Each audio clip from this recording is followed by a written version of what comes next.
మీరు రామాయణం చదివారనుకోండి, రామాయణంలోంచి మీకు తెలియకుండా అనేక గుణములు కనపడుతుంటాయి. 16 గుణములను ఆశ్రయించి కనపడతాయి. 24,000 శ్లోకాలు. ఆశ్చర్యం ఏమిటంటే రాముడు వీడు పనికిరానివాడు అని అనడు. ఎందుకు అనడు అంటే ఈ సృష్టి చేసినది పరమేశ్వరుడు.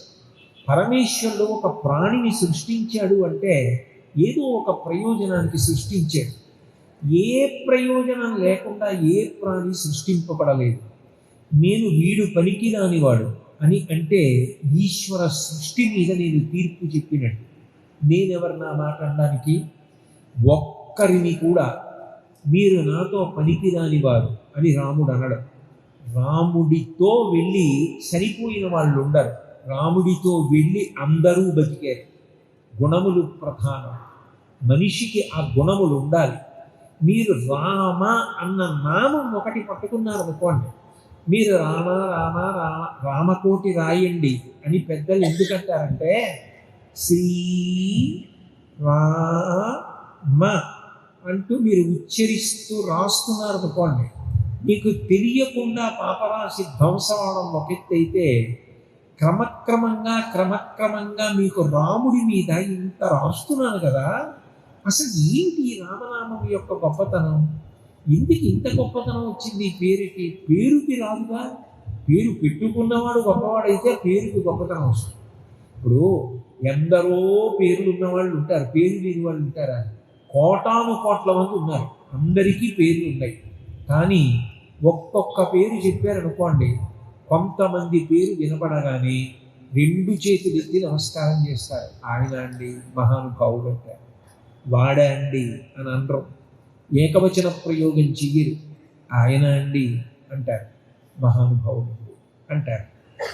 ఇప్పుడు ఆ పేరుకి విలువ దేని వల్ల వచ్చింది అంటే, పేరుకు విలువ ఎవరికి పెట్టబడిందో ఆయన నడబడి వల్ల వచ్చింది. 2, అటువంటి నడబడి కలిగిన వాడు వచ్చాడని చెప్పడానికి రామ అని పేరు ఇచ్చాడు. బ్రహ్మర్షి కాబట్టి, భగవంతుడి అవతారం కాబట్టి, ఎవరి గురించి నువ్వు తెలుసుకుంటే, ఎవరు మహానుభావుడని నువ్వు నిర్ణయించుకోవాలో, ఎవరిని స్మరించాలో, ఎవరు నీ మనస్సుతో స్పర్శ పొంది ఉండాలో, దేని వలన నీ జీవితము ధన్యమవుతుందో అటువంటి పేరు ఉంచుతున్నాను.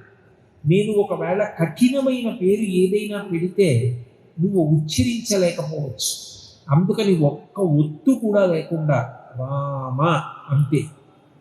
ఈ రాముడెవరు అని నీకు అనుమానం కలిగిందా? ఇందాకనే చెప్పాను, ఆయనే పరబ్రహ్మస్వరూపం. నేను ఇందాక ఇక్కడికి సభలోకి వచ్చి కూర్చోగానే ఆ తల్లి కీర్తన పాడుతున్నారు త్యాగరాజస్వామి. నువ్వు రామ శివుడవో మాధవుడవో కమల సంభవుడవో, నువ్వు బ్రహ్మగారివా, నువ్వు విష్ణువా, నువ్వు శివుడా, నిన్ను ఎవరిని నేను నిర్ణయించగలను అంటారు. అంటే రాముడు ఎవరు అంటే, రాముడు సృష్టికర్త, రాముడు స్థితికర్త, రాముడు ప్రళయకర్త. ఆ విషయం మీకు బాగా అర్థం కావాలి అంటే, పరబ్రహ్మమే రాముడు అని తెలియాలి అంటే రామాయణ కావ్యాన్ని బాగా చదవాలి. ఒక్కొక్క నామము ఉన్నది అంటే ఆ నామము ఏం చేస్తుంది అంటే మీరు పట్టుకోవాలి, కానీ మీరు తరించిపోవడానికి కావలసిన వైపుకి అది తీసుకెళ్ళిపోతుంది. తిరుపతి వెళ్ళాలి అనుకున్నారు అనుకోండి, మీరు ఇప్పుడు ఇక్కడ హైదరాబాద్లో ఉన్నారు కాబట్టి సాయంకాలం నారాయణాద్రి ఎక్స్ప్రెస్ ఎక్కి మీకు ఏ అప్రదత్తో ఇస్తే దాని మీద హాయిగా దుప్పటి కప్పు పడుకుంటే తెల్లవారేటప్పటికీ తిరుపతి వెళ్ళిపోతారు. అంతేగాని అరగంటకోసారి ప్రతి స్టేషన్లో దిగి ఏమండి తిరుపతి వెళుతోందా అండి, ఇంకో వైపు వెళ్ళిపోవట్లేదు కదండి అని అడగక్కర్లేదు. అది నారాయణాద్రి తిరుపతి వెళ్ళేది అని తెలుసుకుని మీరు ఎక్కి పడుకుంటే చాలు, మీరు తిరుపతి వెళ్ళిపోతారు. భగవన్నామం కూడా అంతే. భగవన్నామము అన్న వాహనాన్ని మీరు ఎక్కి కూర్చున్నారు అనుకోండి, అదే మిమ్మల్ని భగవత్ సన్నిధికి తీసుకెళ్ళిపోతుంది. నామము అంత శక్తివంతం. ఆ నామము కన్నా తేలికగా పట్టుకోగలిగినది కలియుగంలో ఇంకొకటి లేదు. నామము పలకడము అలవాటైతే అటువంటి వాడు దుఃఖమును పొందడు సరికదా. మరణకాలమునందు భగవన్నామము పలకగలిగితే యమదూతలు కూడా వెళ్ళిపోవలసిందే. అజామీలోపాఖ్యానం నిరూపణం చేసింది యమధర్మరాజు గారు చెప్పాడు, ఎవరైనా అంత్యకాలము సమీపిస్తున్నప్పుడు భగవన్నామము చెప్తే వాళ్ళ మీద పాశములు వేయవద్దు, వెనక్కి తిరిగి వచ్చేయండి. వచ్చేసేటప్పుడు దగ్గరలో ఏదైనా చెట్టు ఆకులో ఆ వ్యక్తి యొక్క పాద ధూళి తీసుకురండి, నేను నా తల మీద చల్లుకొని మీ తల మీద చల్లుతాను. అతనికే కాదు, అలా ఎవరైనా ప్రాణోత్క్రమణ కాలమునందు భగవన్నామని చెప్తే వారి వారి వారి పట్టి తేవలదు దూతలారా, అట్లాంటి వాళ్ళని మాత్రం పట్టి తీసుకురావద్దు. భగవన్నామము అంత గొప్పది అని. అంటే అది ఏ నామము అన్నదానితో సంబంధం లేదు. ఎందుకనంటే నామములన్నీ గౌణములే. ఒకటి గుర్తుపెట్టుకోండి, ఏ నామము మీరు పలికినా నిజానికి అది భగవంతుడికి సంబంధించిన పేరు, అది ఒక్కటే కాదు. ఒక చెరువు ఉంది, 4 వైపులా ఒడ్లు ఉంటాయి. 4 వైపుల నుంచి దిగుతూ ఒకడు అన్నాడు, దాహం వేస్తోంది, వాటర్ తాగుతానన్నాడు. ఇంకొకడు అటువైపు నుంచి దిగుతూ నేను పానీ తాగుతానన్నాడు. ఒకడు ఇటు నుంచి దిగుతూ నేను జలం తాగుతానన్నాడు. ఒకడు ఇటు నుంచి దిగుతూ నీళ్లు తాగుతానన్నాడు. ఒకడు ఏమీ చెప్పకుండా దిగి నీళ్లు తాగాడు.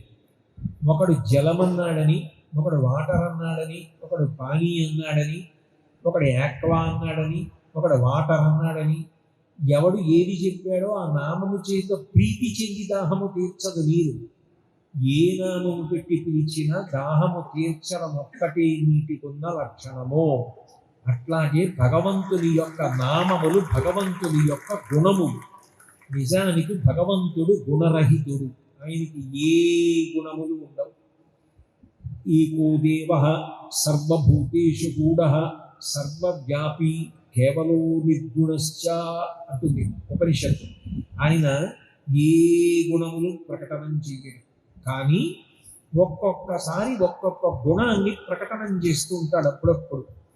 అదే భగవానుడు సమస్త ప్రాణులను సృష్టించాడనుకోండి, సృష్టి చేసినప్పుడు బ్రహ్మ అని పేరు పొందుతాడు. ఆయనే రక్షణ చేశాడనుకోండి, విష్ణువు. ఆయనే అన్ని ప్రాణులకు నిద్రనిచ్చినా జ్ఞానమిచ్చినా, ఎన్ని జన్మలిచ్చినా తాని పొందలేకపోతే తానే మహాప్రలయంలో ప్రాణులను పొందేసిన హరుడు అని తెచ్చుకుంటాడు. ఆయనే ఉన్నది ఒక్కటే. అందుకే ఇంగ్లీష్లో గాడ్ అంటుంటారు. That omni present and omni potential force which generates, operates and destroys is called the God. God అంటే జీ అంటే జనరేషన్, ఓ అంటే ఆపరేషన్, డి అంటే డెస్ట్రక్షన్. ఏది సృష్టించి నిలబెట్టి లయం చేస్తుందో దానికి బ్రహ్మమని పేరు.